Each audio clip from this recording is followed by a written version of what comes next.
உற்சாகமான காலை வணக்கம் நண்பர்களே. என் கண்ணால் கண்ட பிரபஞ்ச அதிசயத்தை சொல்லான்னு உங்கள் கூட பகிர்ந்துக்கலான் இருக்கிறேன். நான் உங்களுக்கு ஒரு கட்டுக்கதையோ புராண கதையோ சொல்ல வரல. என் கண்ணால் கண்ட, என் உடலால் உணர்ந்த ஒரு மிகப்பெரிய பிரபஞ்ச ரகசியத்தை தான் சொல்லப் போகிறேன். பிரபஞ்சத்தில் தெரியும் இந்த நட்சத்திர கூட்டத்தையும் கெலக்சிகளையும் பாருங்க.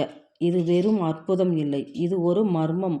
நான் ஏன் இந்த பிரம்ம முகூர்த்தத்தை பற்றி பேசுகிறேன் என்று இந்த வீடியோவில் புரியும். பல பேர் வாழ்க்கையில் ஏன் எனக்கு மட்டும் இப்படி நடக்குதுன்னு புலம்புகிறோம். ஆனால் இந்த பிரபஞ்சம் உங்ககிட்ட எப்போதுமே பேசிட்டுத்தான் இருக்கு. நீங்கள் தான் அதை கவனிக்கிறதில்லை. ஒரு குழந்தை அழும்போது தாய் எப்படி அரவணைப்பாளோ அதே மாதிரி இந்த பிரபஞ்சம் நம்மளை அரவணைக்கும். என் வீட்டு விளக்கில் நான் பார்த்த அந்த ஆன்மீக ரீதியாக இதை ஜோதி தரிசனம் எனக்கு கிடைத்தது.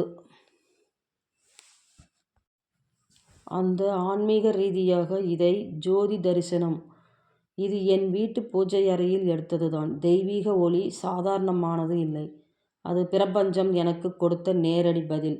பிரம்ம முகூர்த்தம் வெறும் அதிகாலை நேரம் கிடையாது, அது ஒரு மேஜிக். சரியாக அதிகாலை 3:30 மணி முதல் 5 மணி வரைக்கும் இந்த உலகமே ஒரு அமைதியில் இருக்கும். அந்த நேரத்தில் விண்வெளியில் இருந்து பூமியை நோக்கி ஒரு அபரிதமான சக்தி அலை வரும். நம் விஞ்ஞானிகள் கூட இன்னும் முழுசாக புரிஞ்சுக்காத ஒரு வைப்ரேஷன் அது. அந்த நேரத்தில் நீங்கள் மனசார எதை வேண்டினாலும் அது அப்படியே பலிக்கும். நான் இதை அனுபவபூர்வமாக சொல்கிறேன்.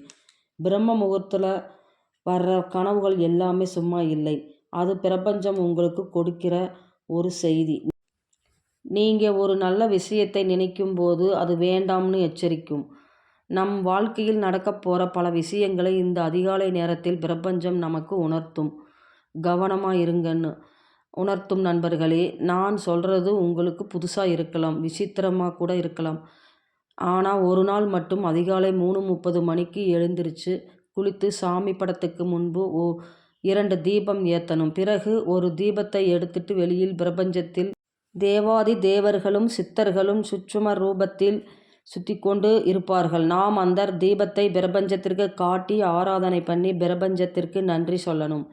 பிறகு சாமி ரூம்பிற்கு வந்து தீபத்தை வைத்து விட்டு சாமி பக்கத்தில் நாம் கீழே அமர்ந்து அமைதியாக உட்கார்ந்து உங்கள் மனசில் இருக்கிற கேள்விகளை கேளுங்க. உங்களுக்கு பதில் வரும். தீப ஒளி ரூபத்தில் உங்கள் மனசில் உணர்த்தும்.